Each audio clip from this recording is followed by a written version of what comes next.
All right, let's get started with part 2 of our lesson on language.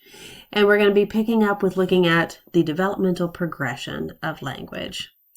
So, let's go through some of the main milestones that occur and then get into a bit more detail. So, basic babbling starts universally around 3 to 6 months. And by universally, I mean that tends to be a cross-cultural milestone.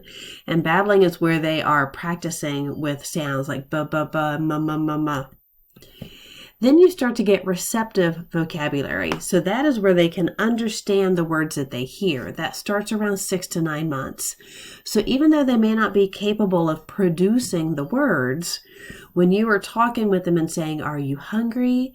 or "Do you want a bottle?" or, "Mommy loves you," they can understand that even if they can't necessarily respond to it. You don't typically see first words until around 1 year. That is also another cross-cultural, fairly universal milestone. Those first words are typically words that they hear commonly. It could be mom, dad. It could be related to a sibling or a pet or food. You don't start to see two words being put together in simple sentences until the age of around 2. And that's when they might say things like "daddy home" or "here kitty." Here's a quick video just with some basics on development of language. After the age of 2, there is a vocabulary explosion. Children learn words at an astronomical rate, acquiring more than 14,000 new words by the age of 6. Many new words are very difficult for the child to pronounce, so children develop all kinds of strategies to simplify difficult words. Initial consonants may be dropped or replaced with less difficult forms.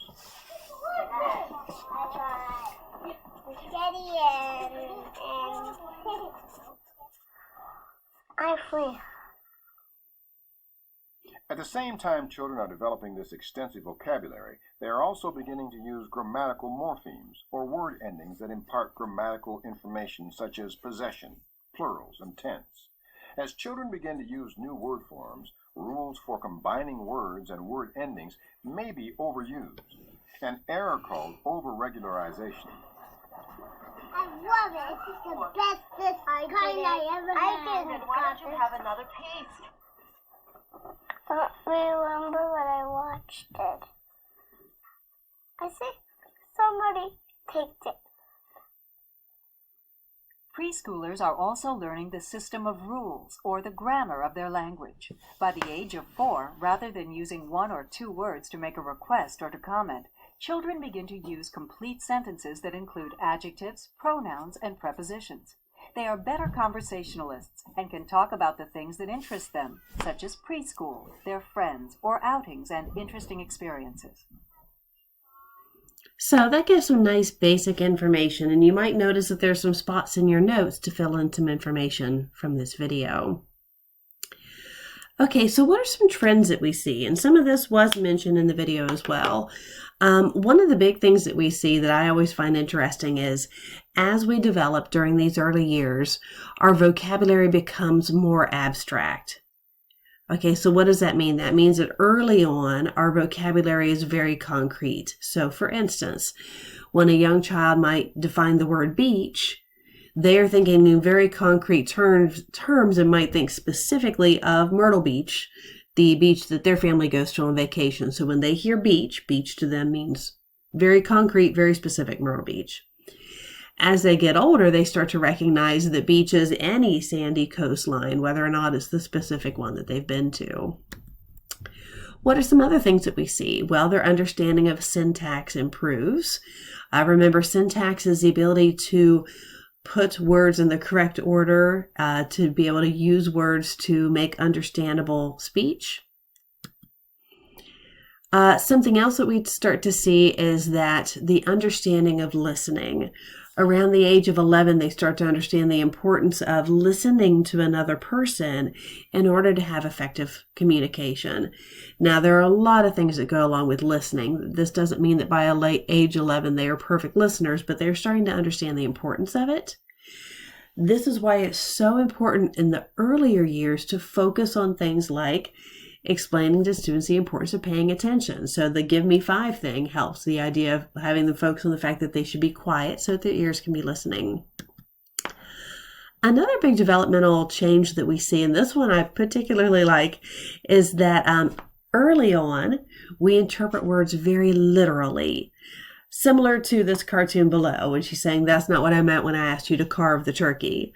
I remember one of the first times that I really experienced this when I was spending some time with my 5-year-old nephew. And he was acting kind of crazy. And I said, hey, Jarrett, can you just chill out a little bit? And he looked at me and he said, I'm not cold. And I just thought that was just the funniest thing, because when I said chill out, he's taking that very literally, like I'm telling him he needs to get colder. Kind of like this little cartoon down here. Herschel mows the lawn religiously every Saturday. So they start off with very literal language, and it becomes more figurative as they get older. Also, their pragmatics improve. And remember what pragmatics is? Social conventions and etiquette. So they get better at having conversations and the social aspect that goes along with communication. I thought that this was interesting. So this chart over here, not for notes, but it just goes over for around the age of 5 to 11. What do we tend to see when we're talking about pragmatic language? So I'll give you a second to look over that just to see some of the things that we mean when we say pragmatic language.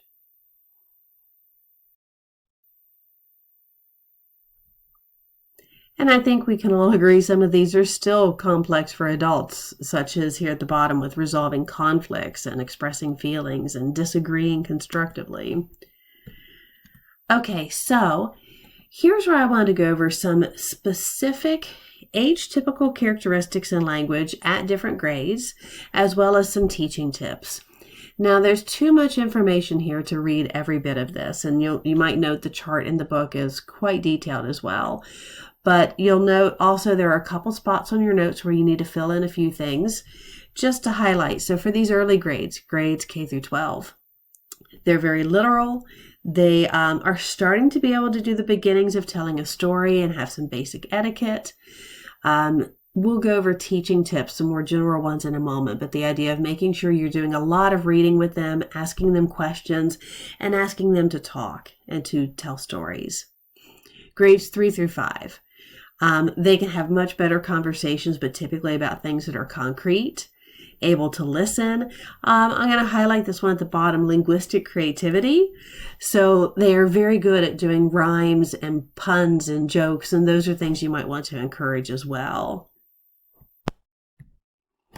And please pause on this if you need more time with the earlier grades, but I'm going to go ahead and move forward with grades 6 through 8. So they have increased understanding of this academic vocabulary and looking beyond the literal meanings of words and ability to write nonfiction, but that is only with appropriate teacher scaffolding and feedback.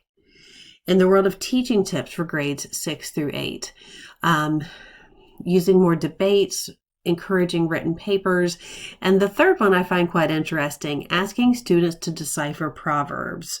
So for a second, and I will come back to that slide so you can continue with grades 9 through 12. What do I mean by that? There are so many popular English proverbs, and it's great to use these to have your students decipher what they mean. And there's often no one right answer, but that certainly expands their ability to use figurative language. So grades 9 through 12. Again, continuous building of vocabulary, their syntax gets even more refined, as well as their ability to use that figurative language.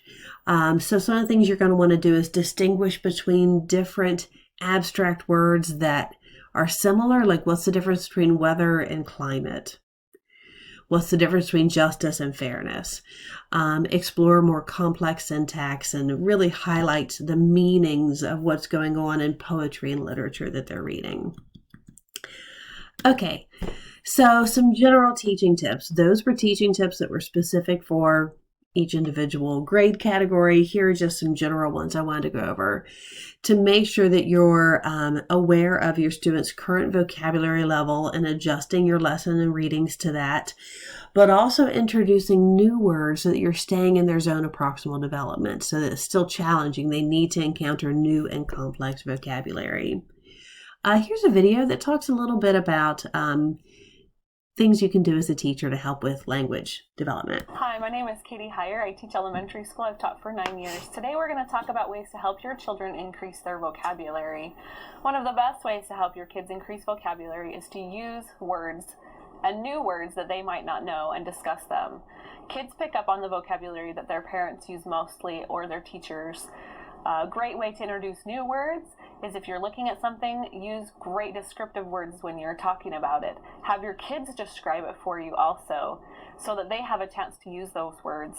If they've drawn you a picture, ask them to describe their picture, and when you comment on them, use words that they might not have heard so that they can internalize those. They're going to listen to what you say about what they do. Another great way to increase their vocabulary is to read to your children and then talk about what you read. Ask them if they understand what you've just read to them, or have them explain it back to you so that you know if they're understanding the words that are in the books. Another great way to increase vocabulary is when your kids have gone to a party or to a game somewhere else. When they come home, have them describe what happened to you. Have them tell what's going on and give comments and feedback using vocabulary words that might be a little bit more advanced for what they've used themselves. So those are some great tips for helping to expand vocabulary. Also, and always encourage reading. Reading is so important. You can make it fun. You can include rewards or incentives if you must, but think of ways that you can encourage reading.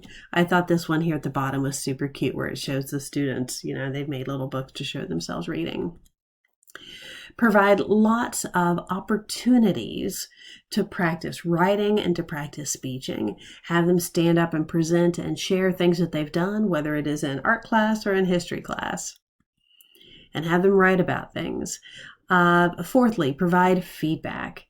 That is the scaffolding piece. So while they're learning this, and this should be something that is challenging for them, you need to give them appropriate feedback so they can learn and improve. Now let's focus on diversity in language development. We're going to be looking at two different things. We will briefly talk about learning a second language, which occurs anytime an individual is learning a second language other than their native language. This can include English-speaking students who take a class in Spanish beginning in 3rd or 4th grade, let's say. That is different from, and we'll be focusing more on English language learners. And those are individuals who, for instance, might come to the United States and their native language is Spanish, but now they need to learn English in our school systems. Okay, so let's begin. Second language learners. Learning a second language is actually easiest if you do it early in life, and it's also easiest if the second language is significantly different from your current one.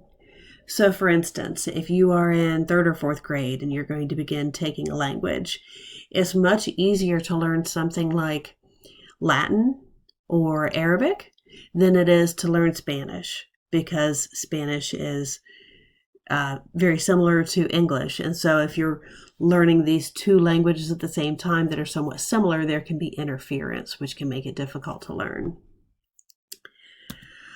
Here's a short video talking about some of the benefits of learning a second language.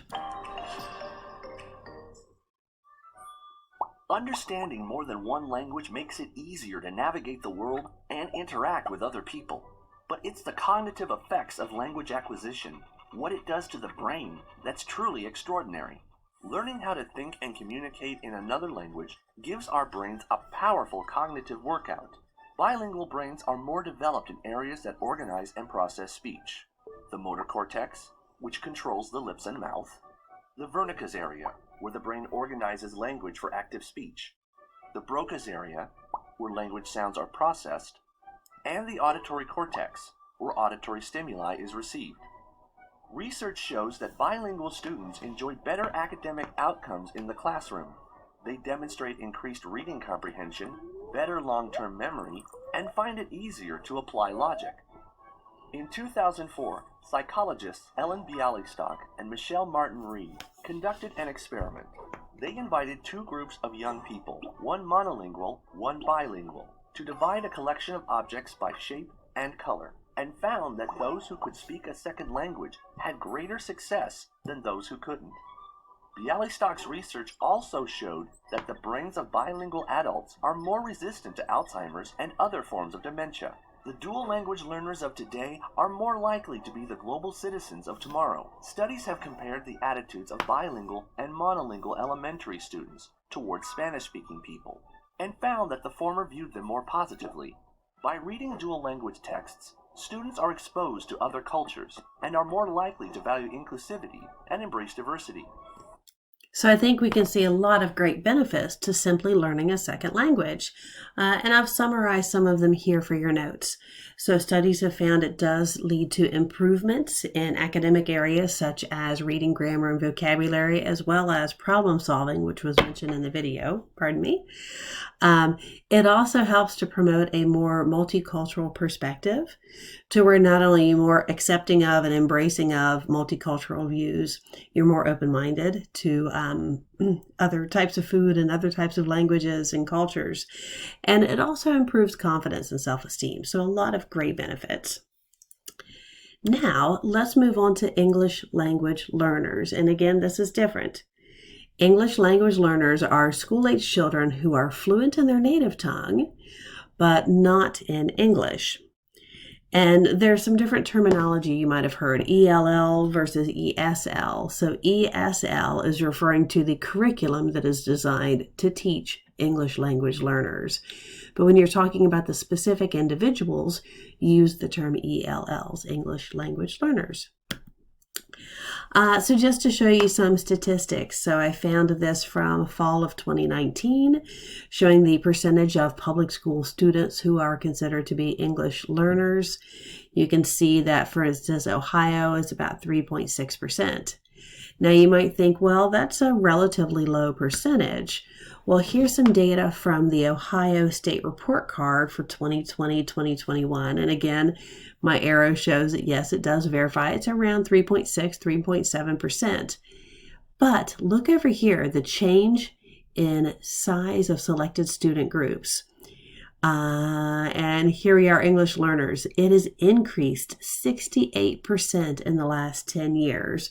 So even though it looks small, it is something that is greatly increasing. So English language learners do encounter some challenges because of the fact that they aren't yet speaking English, but are in an English public school system. They can fall behind in academic achievement if they're unable to really grasp the English language.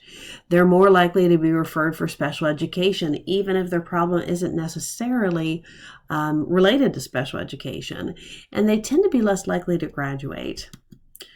There are different programs that we use in the United States in our public schools. I'm just going to mention two of them. One is an immersion program. In an immersion program, the class is taught almost exclusively in English. This is considered to be the best way to quickly learn English. Okay, so it's considered to be the most effective because it gets results quick. There's one excellent school in Columbus called Columbus Global Academy. It was founded in 2008. I was lucky to get to visit the school about 10 years ago. It's the largest of its kind in the nation. The students there speak 91 different dialects and languages. They come from 50 different countries, but it is an immersion program, so all the courses are taught in English. And I remember going to the school, and this was a picture I took. I'm not sure if that's one that I took when I was there or not, but I was just so impressed with the students, and they had such great attitudes. And we walked into one class, and the teacher was having quite complex discussions with the students about Shakespeare. And we all know Shakespeare is difficult to understand, and the students were doing a great job of working with their lessons. I also noticed while doing my research that some schools are starting to do, and this isn't for your notes, they're starting to do a hybrid model called dual language immersion. And these were some of the images that I saw related to that, where they're going to do more like a 50-50 program, where half of the day would be taught in the English language and the other half of the day would be taught typically in Spanish. And that way, really both sets of students are getting immersion. So your ELLs are getting immersion in English, and your native speaking English students are getting immersion in Spanish. All right, the other type of program for your notes is bilingual education. So here the students get intensive English study, but Many of their other academic subjects are taught in their native tongue. This particular approach has been related to higher self-esteem and better attitudes about school. And some studies say that the students end up learning English just as well or just as quickly, but overall immersion programs do tend to have faster results. All right, so let's take a look at the types of language being learned, because really these ELL students are learning two different types of language. The first one is basic interpersonal communication skills. So simple conversational English. Now, so this is what you or I would learn if we were learning a second language. So if I am learning to speak in Italian, I want to be able to introduce myself, to have informal conversations, to be able to read a menu. So as you can see here from Cummins' iceberg theory down at the bottom, is the language necessary for day-to-day living, including conversations with friends and informal interaction. All right, but ELL students have a second type of language to learn, which is called cognitive academic language proficiency. And this is mastery of the vocabulary and syntax that you need in order to truly learn from lectures and from textbooks. So think of this. So if I'm wanting to learn Italian and I've learned basic conversational skills, could I understand a lecture in chemistry spoken in Italian? Could I understand a history lesson on a particular battle that is spoken in Italian? Very different and much more complex. So here's that iceberg theory again. So at the top you can see it takes about 1 to 2 years to learn those basic interpersonal communication skills, face-to-face conversation. It takes 5 to 7 years to learn that academic language that is much more abstract and obviously richer vocabulary. All right, so some tips for working with students who are English language learners. I think first and foremost, you need to communicate your respect for and value of their culture. This next video shows a school that I think is doing a great job with this. School-wide cultural sensitivity is especially important at Banneker Elementary because over 100 students out of less than 500 total students are bilingual and English language learners. They are an important part of the school community.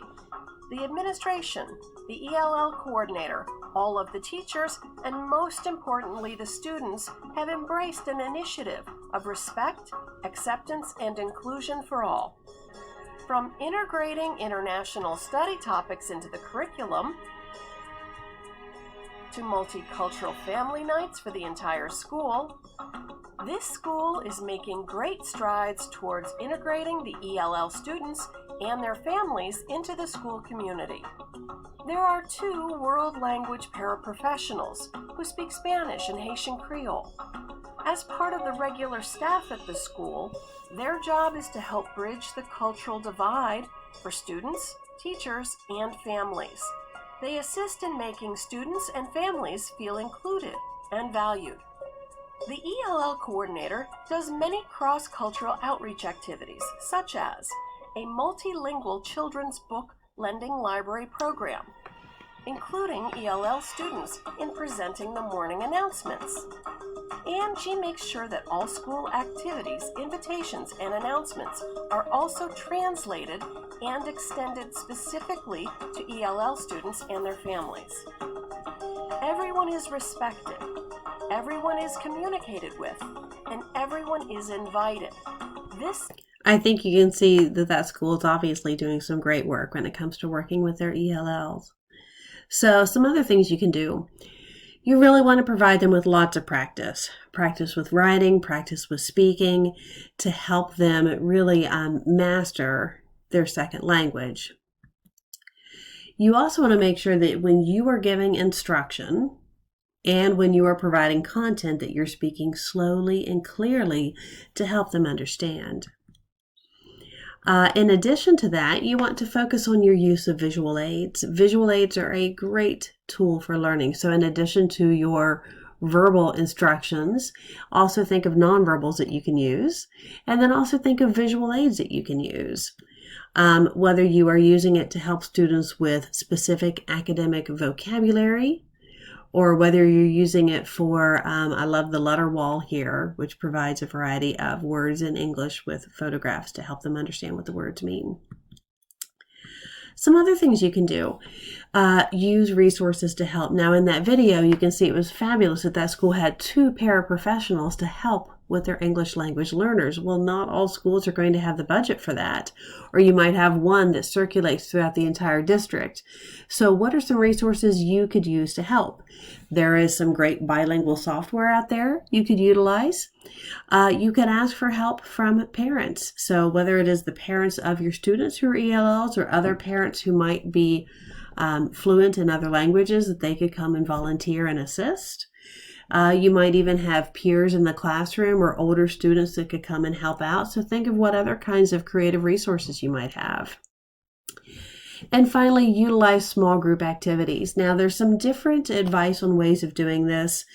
Some researchers say that it's good to let your English language learners from time to time do small group learning together where they can use their native language, especially when they're dealing with some complex terminology that might help them with their understandings, as well as mixed group, small group activities. All right, so that's it. Thank you so much for your time and attention, and I'll see you next time.